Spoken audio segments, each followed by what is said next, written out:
Spotlight की अगली कड़ी में हम बातचीत करेंगे सामाजिक विषयों पर और हमारे स्टूडियो में मौजूद हैं भारतीय जनता पार्टी के नमामि गंगे प्रकल्प से जुड़े हुए बलराम गुप्ता जी। बलराम गुप्ता जी, स्टूडियो में आने के लिए आपका बहुत बहुत नमस्कार, धन्यवाद। कोरोना काल में चाहे वो डॉक्टर्स हो, नर्सें हो, मेडिकल स्टाफ हो, उन्होंने एक वॉरियर की तरह काम किया है, एक योद्धा की तरह काम किया है। लेकिन सामाजिक संस्थाओं से जुड़े हुए लोगों ने भी एक वॉरियर की तरह काम किया है।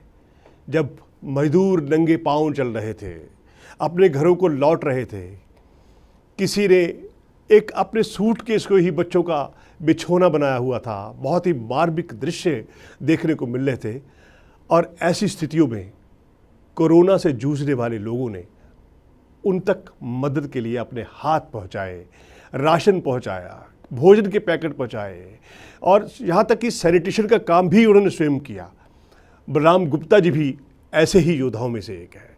बलराम गुप्ता जी, कोरोना काल में जो परिस्थितियाँ उत्पन्न हुई उनमें आपने अपनी किस तरह की भूमिका निभाई?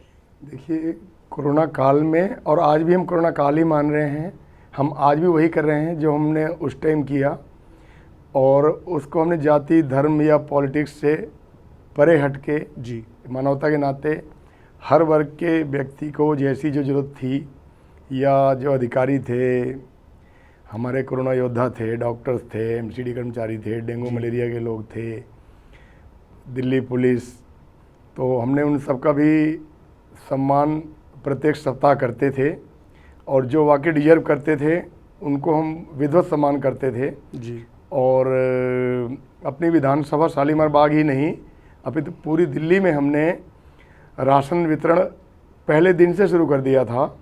यहाँ तक कि हमें कुछ लोगों ने रोका भी कि अभी तो बहुत लोग हैं बांटने वाले, अभी आप रहने दो, आप थक जाओगे। ना हम तब थके, ना आप थके, ना अभी रुके हम, और आगे भी जो जिस लायक है हम करते रहेंगे। और अधिकारियों का सम्मान की रही जो बात, वो हम आज भी कर रहे हैं। जिनको हम जानते हैं कि इन्होंने वाकई कोरोना योद्धा रहे हैं, नर्सें हैं, डॉक्टर हैं, एमसीडी कर्मचारी हैं, ये जो भी हमें लगता है कि ये डिजर्विंग है तो हम उसका सम्मान करते हैं। बलराम जी, आप बहुत सारी संस्थाओं से, सामाजिक संस्थाओं से जुड़े हुए हैं और सामाजिक संस्थाओं का समाज के साथ सीधा सरोकार रहता है। आप उनके बारे में बताइए।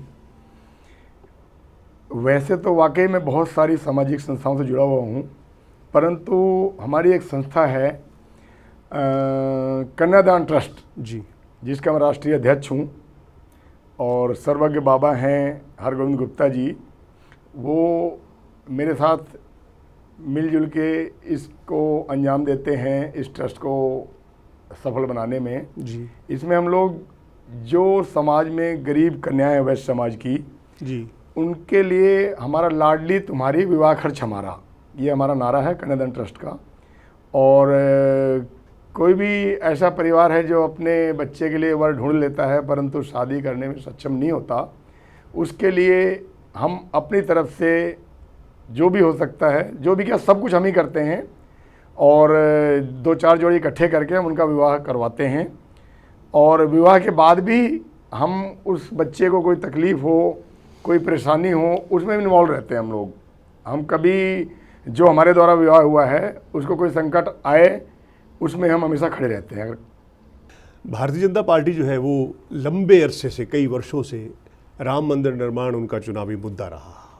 अडवाणी जी की रथ यात्रा के बाद जो भी राजनीतिक घटनाक्रम हुए, और अब प्रधानमंत्री जी ने स्वयं वहाँ अयोध्या में जा कर के राम मंदिर का भूमि पूजन और शिलान्यास किया है। इसके साथ ही भारतीय जनता पार्टी की एक बहुत बड़ी जो जिसे कहते हैं कि एक बड़ी प्रबल इच्छा और बहुत बड़ा चुनावी एजेंडा जो है वो पूरा हो गया। आपका इस बारे में क्या कहना है? देखिए, ये चुनावी एजेंडा आप लोग बना रहे हैं, मीडिया बना रही है जी, नहीं तो भारतीय जनता पार्टी के जो लोग हैं उनके दिल में राम है, उनके मन में राम है। आज से नहीं, जन्म जन्म से उनके मन में राम है। आप देखिए, 492 वर्ष करीब हो गए इस लड़ाई को लड़ते हुए, करीब 76 युद्ध हुए इसके लिए जी, और करीब 1.25 करोड़ लोग इसमें शहीद कहेंगे, शहीद हो गए या भगवान राम को प्यारे हो गए इसी लड़ाई लड़ते लड़ते। और एक अपने प्रधानमंत्री मोदी जी हैं जिन्होंने किसी पॉलिटिक्स का भाव नहीं रखा, कि ना ही किसी भारतीय जनता पार्टी के कार्यकर्ता में ऐसी बात है। राम को दिल से मानते, दिल से चाहते थे। आज भगवान ने हमारी सुनी, न्यायालय ने हमारी सुनी और वो हमारे हक में फैसला हुआ। वो हमारा अधिकार था, हिंदुत्व का अधिकार था वो। आप नमामि गंगे प्रकल्प से जुड़े हुए हैं। नमामि गंगा को स्वच्छ करने का एक ऐसा अभियान है, वो आज वो किस स्थिति में है? देखिए, वैसे तो हमारा प्रयास जो नमामि गंगे प्रकल्प जो है, तो ये गंगा यमुना की सफाई का ही प्रयास है जी। लेकिन जो हम कर रहे थे वो कर ही रहे थे। लॉकडाउन में कुछ ऐसा कुदरती ऐसा हुआ कि ये उद्योग का जो पानी या गंदा पानी जो जुड़ा हुआ था, उद्योग धंधे बंद हुए तो उनका जो जल वो आना बंद हो गया। तो हमारा तो प्रयास था ही, जो था सरकार का प्रयास जो था, बाकी उसका भी बहुत बड़ा योगदान रहा जो आज हमारी गंगा और यमुना और ज़्यादा स्वच्छ हो गई जी। जितना हम कर रहे थे कर ही रहे थे, लेकिन उस कारण और स्वच्छ हो गई। आज आप हरिद्वार जाइए, रास्ते में कहीं भी देख लीजिए, पानी देखने लायक है, नहाने का मन करता है। नहीं पहले तो इतना गंदा होता था। तो नमामि गंगे प्रकल्प आगे भी करता ही रहेगा। ये तो हमने बीड़ा उठाया है, इसको पूरा करके ही रहेंगे।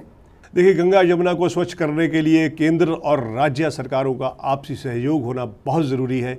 और गंगा और यमुना की निर्मलता और अयोध्या की दिव्यता और भव्यता का आपस में बहुत संबंध है। सरजू का तट इतना पावन माना जाता है और आज सरजू भी मतलब अपने सीमा के बाहर जाकर के बहुत ही स्वच्छता से उसका पानी का देखा गया जब राम मंदिर का शिलान्यास हो रहा था। तो बलराम जी, आपका इन विषयों पर बातचीत करने के लिए और स्टूडियो आने के लिए बहुत बहुत धन्यवाद। संत